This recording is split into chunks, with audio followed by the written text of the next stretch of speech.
Praise the Lord. ദൈവനാമം മഹത്വപ്പെടുമാറാകട്ടെ. വിശുദ്ധ വേദപുസ്തകത്തിൽ നിന്ന് ചെറിയൊരു ചിന്ത പങ്കുവയ്ക്കുവാൻ ദൈവനാമത്തിൽ ശരണപ്പെടുകയാണ്. ചിന്തയ്ക്ക് ആധാരമായി തിരഞ്ഞെടുത്തിരിക്കുന്ന വചനം എഫെസ്യ ലേഖനം 3-ാം അധ്യായം അതിൻ്റെ 18-19 വാക്യങ്ങൾ. ദൈവസ്നേഹത്തിൻ്റെ പ്രത്യേകതയെക്കുറിച്ചാണ് ആ വാക്യത്തിൽ ദർശിക്കുവാൻ കഴിയുന്നത്. ദൈവസ്നേഹത്തിൻ്റെ ചില പ്രത്യേകതകളെക്കുറിച്ച് ചില നാളുകൾക്ക് മുൻപ് പ്രസ്താവിക്കുവാനിടയായിത്തീർന്നു. എങ്കിൽ തന്നെയും ചില കാര്യാദികൾ കൂടെ പ്രസ്താവിക്കുവാൻ ദൈവനാമത്തിൽ ശരണപ്പെടുകയാണ്.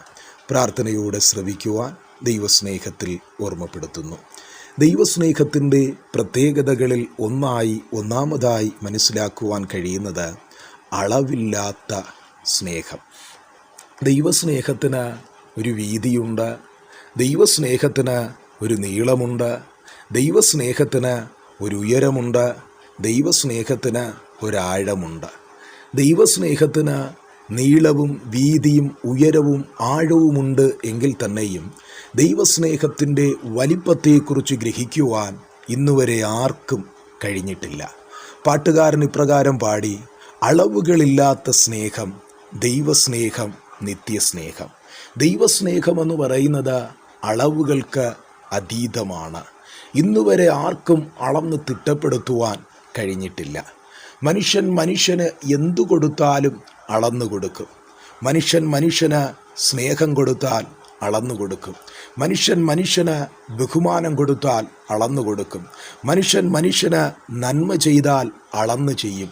ഇങ്ങനെ തുടങ്ങി മനുഷ്യന് എന്തു കൊടുത്താലും അളന്നു കൊടുക്കും. എന്നാൽ ദൈവം മനുഷ്യന് കൊടുക്കുന്നത് അളന്ന് തിട്ടപ്പെടുത്തിയല്ല, അവൻ്റെ ആവശ്യത്തിന് അനുസരിച്ചാണ്.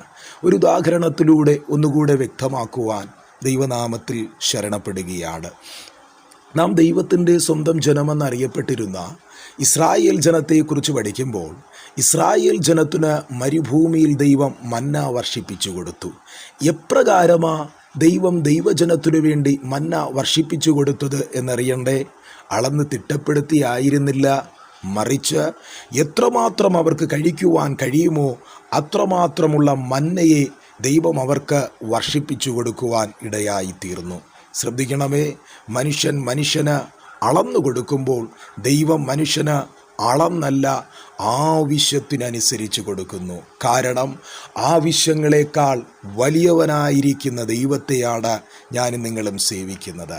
ഒന്നുകൂടെ ഞാൻ ആവർത്തിക്കട്ടെ, നമ്മുടെ ആവശ്യമല്ല വലുത്, ആവശ്യങ്ങളെക്കാൾ വലിയവനായിരിക്കുന്ന ഒരു ദൈവം നമുക്ക് സ്വർഗത്തിലുണ്ട്. അതുകൊണ്ട് തന്നെ നാം ദൈവത്തെ പരിമിതപ്പെടുത്തി അഥവാ ചെറുതായി കാണുവാൻ പാടില്ല. സർവശക്തനായിരിക്കുന്ന, സർവജ്ഞാനിയായിരിക്കുന്ന, സർവവ്യാപിയായിരിക്കുന്ന ദൈവത്തെ പരിമിതപ്പെടുത്തി ചെറുതായി കാണുന്നുവെങ്കിൽ അത് നമ്മുടെ തന്നെ ജീവിതത്തിലെ പരാജയത്തിന് കാരണമായി തീരും. ഇയ്യോബിൻ്റെ പുസ്തകം 42-ാം അധ്യായം അതിൻ്റെ 1-ാമത്തെ വാക്യത്തിലേക്ക് വരുമ്പോൾ, നഷ്ടങ്ങളുടെ വലിയൊരു കൂമ്പാരത്തിൽ ചവിട്ടി നിന്നുകൊണ്ട് ഭക്തനായ ഇയ്യോബ് ഇപ്രകാരം വിളിച്ചു പറഞ്ഞു: നിനക്ക് സകലവും കഴിയുമെന്നും നിന്റെ ഉദ്ദേശമൊന്നും അസാധ്യമല്ല എന്ന് ഞാൻ അറിയുന്നു. ശ്രദ്ധിക്കണമേ, എനിക്കും നിങ്ങൾക്കും വേണ്ടി സകലവും ചെയ്തു തരുവാൻ കഴിവുള്ള ഒരു ദൈവത്തെയാണ് നാം സേവിക്കുന്നത്. നമ്മുടെ രോഗങ്ങളെ മാറ്റിത്തരുവാൻ കഴിവുള്ള, നമ്മുടെ കടഭാരങ്ങളെ മാറ്റിത്തരുവാൻ കഴിവുള്ള, നമ്മുടെ ഉപജീവന മാർഗങ്ങളെ അനുഗ്രഹിക്കുവാൻ കഴിവുള്ള, ഇങ്ങനെ തുടങ്ങി എനിക്കും നിങ്ങൾക്കും വേണ്ടി സകലവും ചെയ്യുവാൻ കഴിവുള്ള ഒരു ദൈവത്തെയാണ് ഞാനും നിങ്ങളും സേവിക്കുന്നത്. ആ ദൈവം വിളിച്ചു പറഞ്ഞു: നിങ്ങൾക്കധികം പ്രയാസമുള്ള കാര്യം എൻ്റെ അടുക്കൽ കൊണ്ടുവരുവിൻ, ഞാനത് നിവർത്തിച്ചു തരാം. അതീവ ചിന്തനീയമായിരിക്കുന്ന വാക്യമാണ്. ഒന്നുകൂടെ ഞാൻ ആവർത്തിക്കട്ടെ: നിങ്ങൾക്കധികം പ്രയാസമുള്ള കാര്യം എൻ്റെ അടുക്കൽ കൊണ്ടുവരുവിൻ, ഞാനത് നിവർത്തിച്ചു തരാം.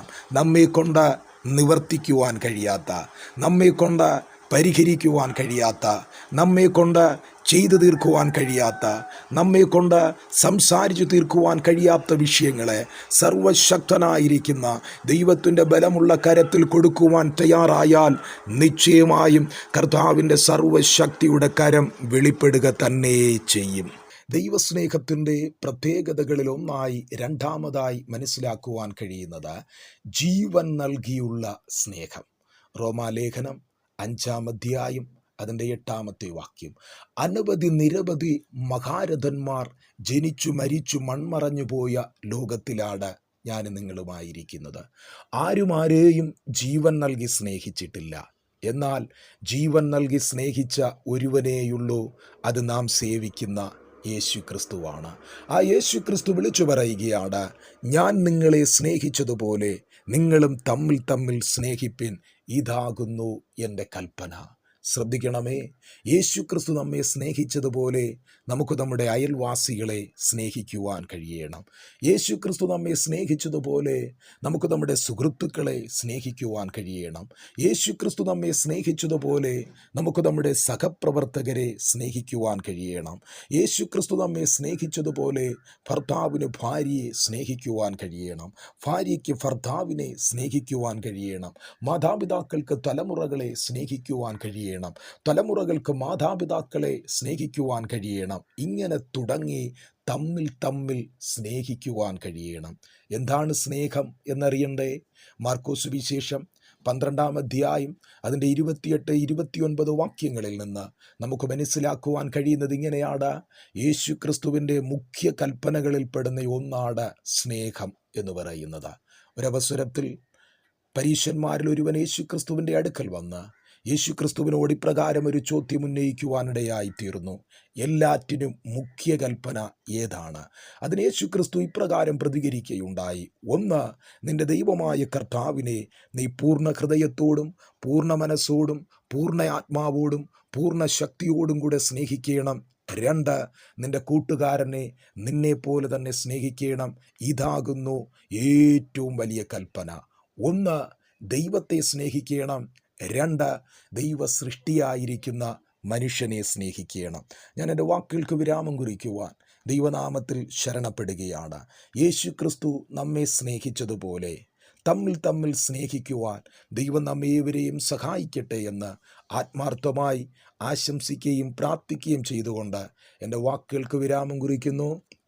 അതോടൊപ്പം തന്നെ തുടർന്നും ഇത്തരത്തിലുള്ള ദൈവവചനങ്ങൾ കേൾക്കുവാനായി താല്പര്യപ്പെടുന്നവർ ഈ ചാനൽ സബ്സ്ക്രൈബ് ചെയ്ത് ഉപയോഗിക്കുവാൻ ദൈവസ്നേഹത്തിൽ ഓർമ്മപ്പെടുത്തുകയാണ്.